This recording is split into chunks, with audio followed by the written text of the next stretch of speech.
ሰራተኛ መቅጠርና ትክክለኛውን ሰው መቅጠር በጣም ይለያያል። ትክክለኛውን ሰው መቅጠር ምን ያህል ዋጋ እንዳለውና አለመቅጠር ደግሞ ምን ያህል ዋጋ እንደሚያስከፍል የቀጠረ ብቻ ነው የሚያውቀው።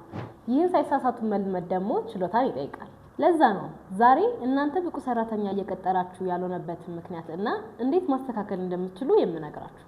አንደኛ፣ የተንዛዛ የቅጥር ሂደት። ብዙ ጊዜ ቀጣሪዎች ፋይናል ኦፈር ለማቅረብ ረጅም ጊዜ ስለሚቆዩ ትክክለኛውን ሰው ከእጃቸው ያጣሉ። ከዚህም በተጨማሪ ግልጽ ያልሆኑ የስራ ማስታወቂያዎችን ማውጣትና የተጋነኑ መስፈርቶችን መጠየቅ ብቁ ተወዳዳሪን ያሳጣል። ጥናቶች እንደሚያሳዩት ከሆነ 46% የሚሆኑ አዳዲስ ተቀጣሪዎች 18 ወር ባልሞላ ጊዜ ውስጥ ስራቸውን የሚለቁት በዚህ ምክንያት ነው። ከዚህም በተጨማሪ ከ2 ሳምንት በላይ የሚፈጅ የቅጥር ሂደት ለብዙ ቅጥሮች አለመሳካት ምክንያት ነው። የቅጥር ሂደት ግልጽ፣ አጭርና ቀጥተኛ መሆን አለበት። አሁን የነገርኳችሁን ስህተቶች ለማስተካከል አንደኛ፣ የስራ ኃላፊነቶችንና ሰክሰስ ሜትሪክስን የያዘ ግልጽ የስራ ማስታወቂያ ማዘጋጀት። ሁለተኛ፣ ከ3 እስከ 5 አስፈላጊ እና ከ2 እስከ 3 ቢኖር ተመራጭ የሆኑ ስኪሎችን የስራ ማስታወቂያው ላይ ማካተት። ሶስተኛ፣ አጠቃላይ ቅጥር ሂደቱን ከ2 ሳምንት በላይ አለማራዘም አስፈላጊ ነው። የስራ ማስታወቂያችሁንና የቅጥር ሂደታችሁን ካስተካከላችሁ በኋላ ማስተካከል ያለባችሁ ሁለተኛው ነገር ሰራተኛ ከቀጠራችሁ በኋላ ያለው የኦንቦርዲንግ ፕሮሰስ ነው።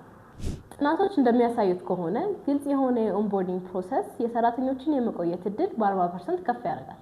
የኦንቦርዲንግ አሰራራችሁን በማስተካከል ለሰራተኞቻችሁ ስራው የሚያስፈልገውን ልዩ ችሎታ፣ የቢሮውን ሃይራርኪና ወርክፍሎው፣ በተጨማሪም በስራው ላይ የሚኖረውን እድገትና የወደፊት ካሪየር ፓት ማስረዳት ይገባቸዋል። ሰራተኞች ፊቸር የሌለበት ቢሮ ውስጥ መቆየት አይፈልጉም። ያሉትን እድሎች ማሳየት ደግሞ የእናንተ ስራ ነው። ሶስተኛው ነገር ብቁ ሰራተኞች የሚገኙበትን ቦታ መምረጥ ነው። ብዙ አመልካቾችን በፍጥነት ለማግኘት ዲጂታል ፕላትፎርሞችን ብትጠቀሙ ይመረጣል። በተለይም እንደ አፕወርክ ያሉ ፕላትፎርምስ የሰራተኞችን ፕሮፋይል በተሟላ መንገድ ስለሚያቀርቡ ሰራተኞች ከሲቪ ባለፈ ምን ኦፈር እንደሚያደርጉ ያሳያል። እነዚህን 3 ዋና ዋና ሂደቶችን በመከተል የቅጥር አሰራራችሁን ሙሉ በሙሉ መቀየር ትችላላችሁ። ሰራተኛ መቅጠር ብቻ ሳይሆን ለእናንተ ብቁ የሆነውን ሰራተኛ መቅጠርም ትችላላችሁ።